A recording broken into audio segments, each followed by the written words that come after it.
What's going on, guys? Reach Out Gamer here. Just coming to you with a quick update slash opinion video. And I want to say for the update part, I'm still here. I'm still making content, trying to anyway.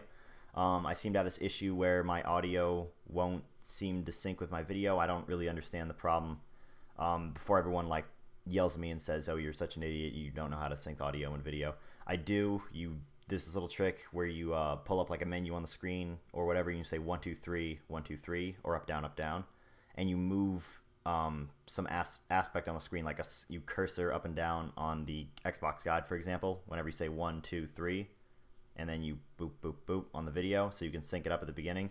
My problem lies in that when I do that at the beginning, it comes unsynced at the end. It's really weird. It's like my audio is recording faster than the video is recording. I don't really understand that part.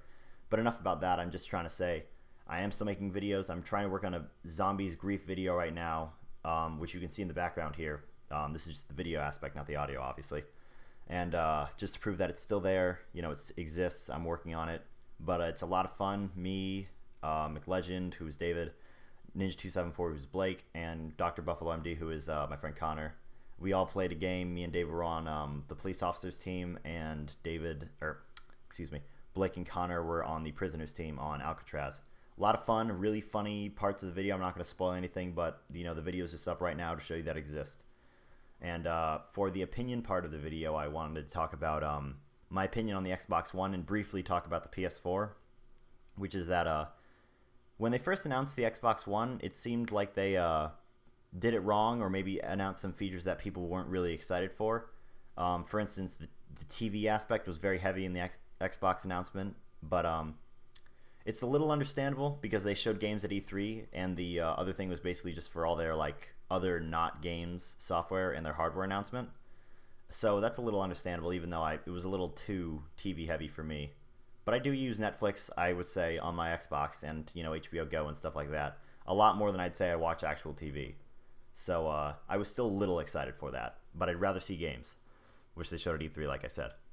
And next, I want to say I know that they have retracted this part, but being connected online 100% of the time was a little messed up. I didn't really like that aspect, especially because you had to do it with even single player games, which doesn't really make a lot of sense. Multiplayer games, obviously internet connection makes sense, but if I'm playing like a Skyrim, single player only, doesn't make a whole lot of sense. I don't really see why I need to be online all the time.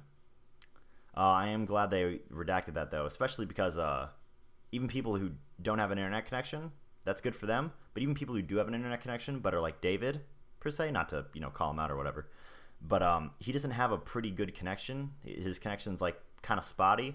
So if he gets kicked offline during a multiplayer game, which sucks in itself that this happens, but it would suck even more if the Xbox was just yeah, you can't even play a single player game until your connection comes back online because you're not on the internet.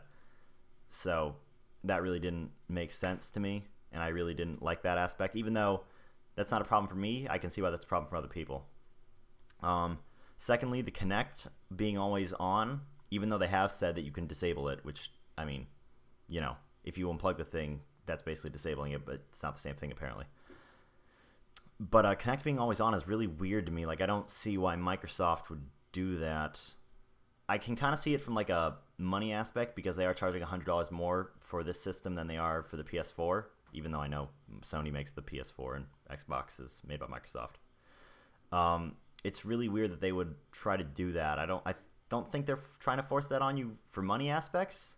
Maybe it's just statistics, or maybe there's actually something cool with the system. When you sit down, it's oh, it detects my facial expressions, and the game is integrated somehow. I don't really understand how that works, but I haven't sat down with the system yet.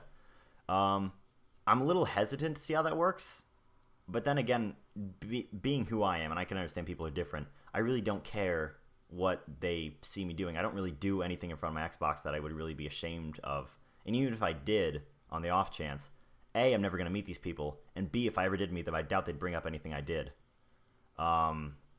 So I could see why people would be upset about their privacy, but that's just not me. That's not who I am. But I understand other people could be oh my God, they're watching me, 24/7 while I'm playing games. And, some other things that you might do in front of your television. I'm not going to get into that. that's a little weird though. You know, I will say. Um, but you know, it's happening. There's really nothing we could do about it. I've trusted Microsoft up to this point with the Xbox 360 and even the Xbox original, because I can't call it the Xbox One anymore. They've made good games, made good systems so far, even though there's only been two. I have faith in them, and I'm not saying that I don't like the PS4. The PS4 looks very promising. I do like all the aspects they've showed so far, even though it doesn't look like they really changed anything besides having the share button. And that's really all I can think of that was really different on the PS4. I'm sure there's other things though for people who have kept up on it more than I have. But they both look like really good systems. They both physically look very similar, which is a little funny to me. And I'm glad that Xbox One will have a Blu-ray player in it, even though that doesn't really make sense because they'll have to pay Sony for every Xbox One that gets sold. But whatever, I'm excited. And I'm looking forward to both systems for one reason, I think, each is because of the exclusives on each system. Xbox One at launch will have Dead Rising, and later in the future they'll have the new Halo game, whatever that's going to be. But by Dead Rising, I mean Dead Rising 3. And there's probably some more stuff that I'm not aware of. Titanfall, Xbox exclusive. And with PS4, they're going to have The Order 1887, I think that's the year, which looks like really good. I really like that kind of like steampunk-esque kind of genre of games, so I'm really looking forward to that. Infamous is coming out for the PS4 exclusive, Infamous Second Son, and I will admit I'm not a huge PS3 gamer, but I did enjoy the Infamous series of what I played of it. I did enjoy it a lot, and they're gonna probably come out with another Uncharted, I'm guessing, and that's Naughty Dog who made The Last of Us, which everyone's going crazy for right now. So I'm really looking forward to their new games that are probably all going to be released on the PS4, and I know there's a lot more PlayStation exclusives like Killzone or Resistance, and those games are all right, but they're not really my cup of tea. I can understand if you like them though. But that about does it for my opinions for I guess both consoles.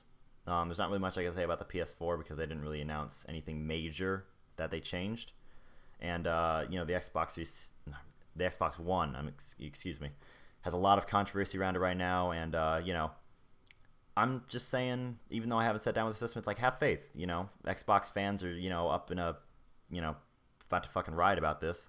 You enjoy the Xbox 360, you can't trust the company that you've come to know and love for your, continued game enjoying experience.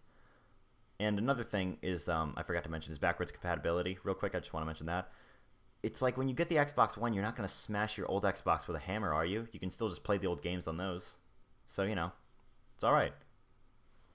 And that about does it for this video. I want to thank you for watching, and I want to say, like, favorite, subscribe, that all is appreciated. But if you dislike this video, I don't mind. I just wish that you would tell me why so I could improve and get better in the future. So maybe I can come up to your standards. And I want to thank you for watching the video, and have a good day.